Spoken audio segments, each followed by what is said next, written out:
अस्सलामु अलैकुम वरहमतुल्लाह। या रब्बी लकल हम्दु कमा यंबगी लिजलाली वजहिका व अज़ीमी सुल्तानिक। सुब्हानल्लाहि व बिहम्दिही अदद खल्किही व रिदा नफ्सिही व ज़िनत अर्शिही व मिदाद कलिमातिही। सुब्हानल्लाहि व बिहम्दिही अदद खल्किही व रिदा नफ्सिही व ज़िनत अर्शिही व मिदाद कलिमातिही। सुब्हानल्लाहि व बिहम्दिही अदद खल्किही व रिदा नफ्सिही व ज़िनत अर्शिही व मिदाद कलिमातिही।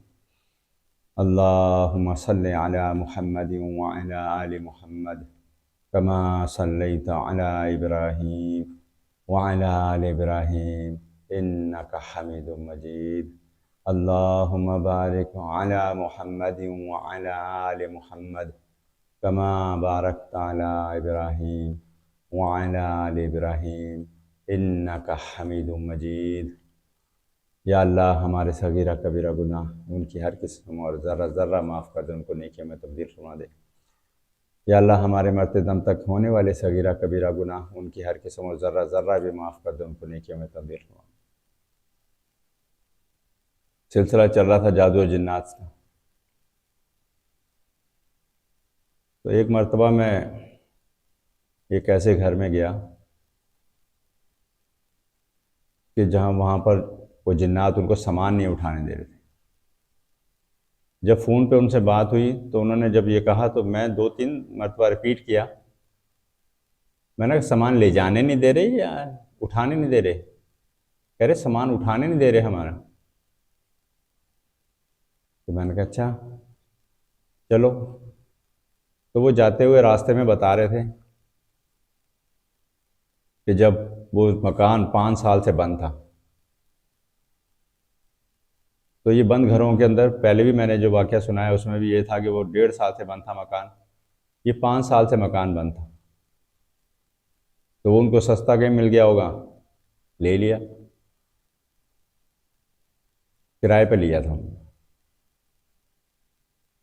तो वहाँ पर जब गए, वो रास्ते में बताते हुए जा रहे हैं, कह रहे हैं भाई पहले तो सबसे पहले हमने जाके उनकी टूटियाँ चेंज की, पुरानी टूटियाँ लगी हुई थी। तो दूसरे दिन जब सुबह को उठे तो सारी पुरानी टूटियाँ फिर लगी हुई और वो सारी नई उतार दी उन्होंने। फिर उसके बाद बल्ब ब्लास्ट होने लग गए, तो कभी कोई टूट रहा है, कभी कोई टूट रहा है। फिर उसके बाद वो कह रहे हैं दीवार में से एक बारीक, जिस तरह सिरिंज में से धार निकलती है, इतनी बारीक धार पानी की निकल रही थी और कमरे के अंदर पानी स्लोप के मुखालिफ, हालांकि स्लोप बाहर की तरफ थी कि पानी बाहर जाए, वो पानी अंदर आ रहा था और कमरे में टखनों टखनों तक पानी वो जमा हो गया। कह रहा है मेरी बेगम वो वाइपर से निकाल रही थी, लेकिन वो तो उल्टा आ रहा था। फिर उसके बाद जब मेरी बेगम ने पीछे मुड़ के देखा तो एक सफ़ेद कपड़ों में लंबा सा काले रंग का बंदा वो खड़ा हुआ। कह रहा उसको देख के वो तो बेहोश हो गई। बस उसके बाद हमने कहा कि भाई इससे ज़्यादा अब क्या देखना है, यहाँ पर खुद ब खुद दरवाजे बंद हो रहे हैं। तो हमने अब कहा कि भाई हम यहाँ से चलते फिर, लेकिन सामान उठाया, डिवाइडर उठाया तो वो गिरा दिया गया, शीशा टूटा हुआ उन्होंने दिखाया मुझे। तो हम तो सब भाग गए यहाँ से। तो अब सामान हमने उठाना है ताकि हम कहीं और चले जाए। अच्छा, ये बातें वो मेरे साथ जो गाड़ी वाला था वो भी सुन रहा था।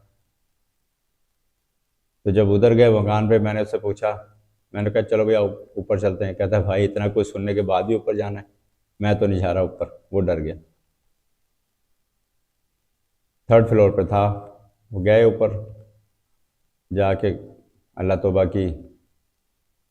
अब मैं उनसे कह रहा हूँ कि भाई उठा लो सामान जो उठाना है। तो वो अब कह रहे हैं कि जनाब हमने तो अभी मकान ही नहीं लिया है दूसरा। तो मैंने कहा ये तो पहले करना चाहिए था ना। मैंने कहा चलो अच्छा तुम्हारी तसल्ली के लिए। कहते अच्छा अब तो नहीं तंग करेंगे? मैं कहा वो तो मैं अभी बैठा हूँ, तो बात अभी की हो सकती है कि भाई उनसे कर लेंगे जो भी बातचीत, वरना बात की तो जिम्मेदारी मेरी नहीं है, अभी सामान उठाने की बात थी। फिर उन्होंने तजर्बे के तौर पे वहाँ से कुछ सामान उठाया और लेके चले गए। उसके बाद राब्ता क्योंकि दोबारा नहीं होता, अब मेरे ख्याल में हो ही गया होगा उनका शिफ्ट, जिसकी वजह से उन्होंने दोबारा रब्ता तो नहीं किया। लेकिन बताने का मकसद ये था कि मकान ज़्यादा अरसा बंद रहे तो उसके अंदर भी ये मामलात हो जाते हैं। तो इसलिए जब भी कोई मकान किराए पे लेना हो या ख़रीदना हो, कम से कम उसका ये पता करवा लें कि भाई ये कब से बंद है, वरना फिर बाद में परेशानी बन जाती है। तो इस तरह की जो मालूमात और फिर उसके बाद इन चीज़ों से निजात, उसके लिए वीडियोस के अंदर डाली हुई हैं तफसील से बातें, वो देख लिया करें चैनल पे जाके। और उसके बाद ये लाइव दम करता हूँ मैं 9 बजे, ऐसे घरों के अंदर वहीं पर ही घर में बैठ के आप दम करवा लें, तो वो उससे भी क्लियर हो जाता है, सफाई हो जाती है बंदों की भी और घर की भी। ठीक है, फिर मिलते हैं इंशाल्लाह एक नए वाक़े के साथ। फिया अमान।